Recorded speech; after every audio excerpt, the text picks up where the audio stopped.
नमस्कार। Hindi learning channel पर आपका स्वागत है। आज आशमा महाजन हिंदी लर्निंग चैनल पर लेकर आई है उपसर्ग प्रत्यय के 20 MCQ test paper with solution.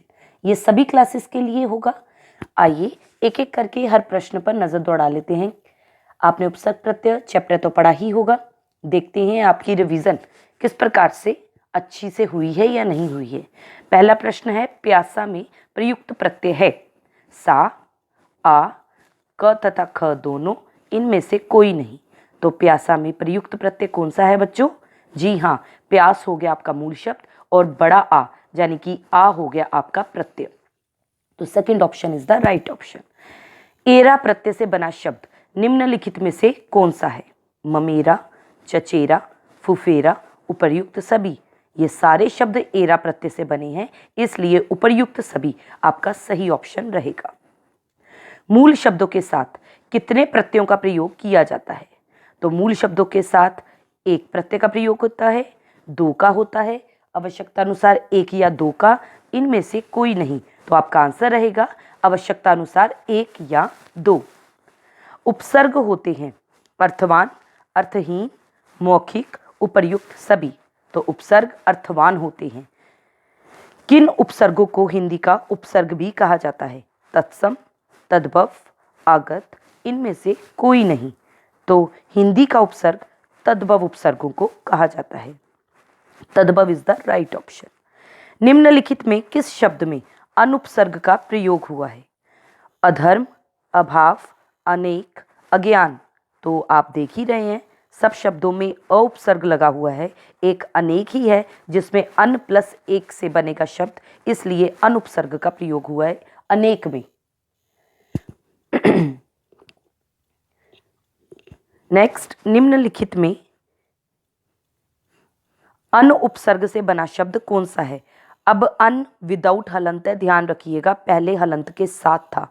अन उपसर्ग से बना शब्द है, पहला है अनजान, दूसरा है अनेक, तीसरा है अनाचार, चौथा है अनिच्छा।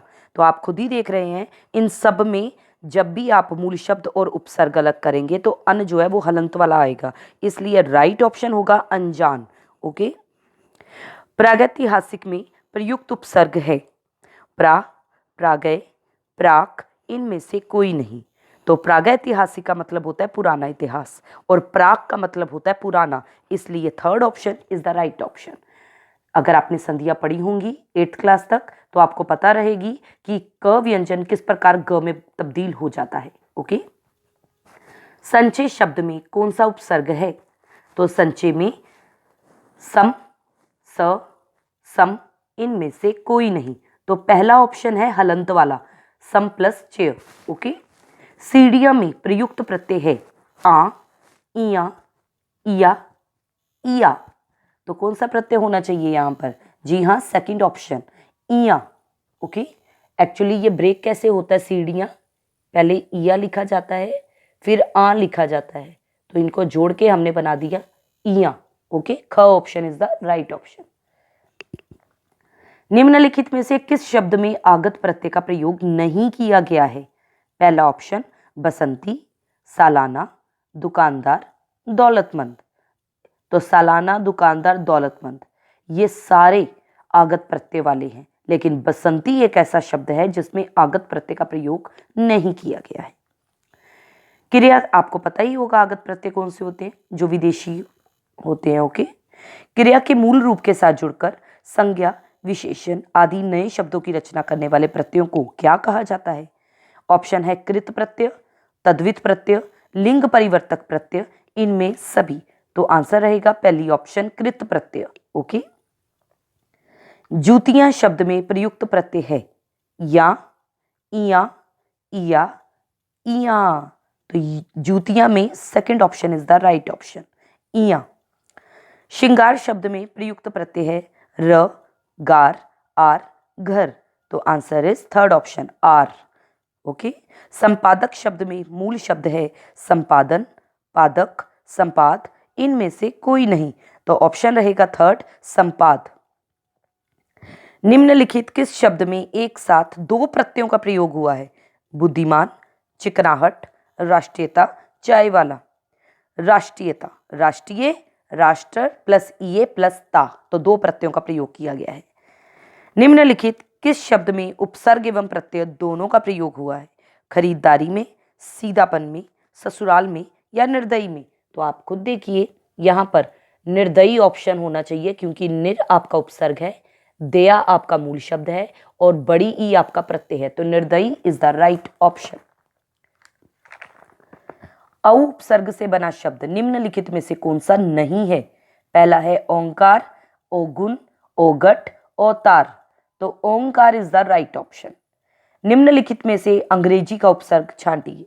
दर, बा, सब, परी, तो आंसर है सब। सब इंस्पेक्टर जब आप शब्द बनाते हैं, चीफ मिनिस्टर, तो वो अंग्रेजी का उपसर्ग है। आगत उपसर्ग किन भाषाओं से आए हैं?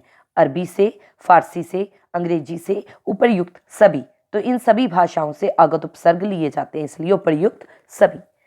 तो ये टेस्ट पेपर अगर आपको अच्छा लगा हो, लाइक का बटन जरूर प्रेस कीजिएगा क्योंकि इसी तरह के और टेस्ट पेपर लेकर मैं जल्दी ही आपके सामने प्रस्तुत होंगी। अगर आपको किसी भी तरह का कोई भी चैप्टर क्लास 9 का चाहिए हो, क्लास 10 का चाहिए हो, तो लिंक इस वीडियो के डिस्क्रिप्शन में प्लेलिस्ट का दे दिया गया कोर्स ए का। उपसर्ग प्रत्यय से रिलेटेड कोई और वीडियो चाहिए हो, क्योंकि एक्सप्लेनेशन तो मेरे चैनल पर ऑलरेडी अपलोडेड है, टेस्ट पेपर कोई और चाहिए हो असर्शन बेस, तो वो भी लेकर हम जल्दी ही आपके सामने प्रस्तुत होंगे। कमेंट बॉक्स में कमेंट जरूर कीजिएगा। और आने वाले ग्रामर के जितने भी टॉपिक्स हैं, वो सारे जो टॉपिक हैं उनको हम एमसीक्यू के तौर पर लेकर आपके सामने प्रस्तुत होंगे।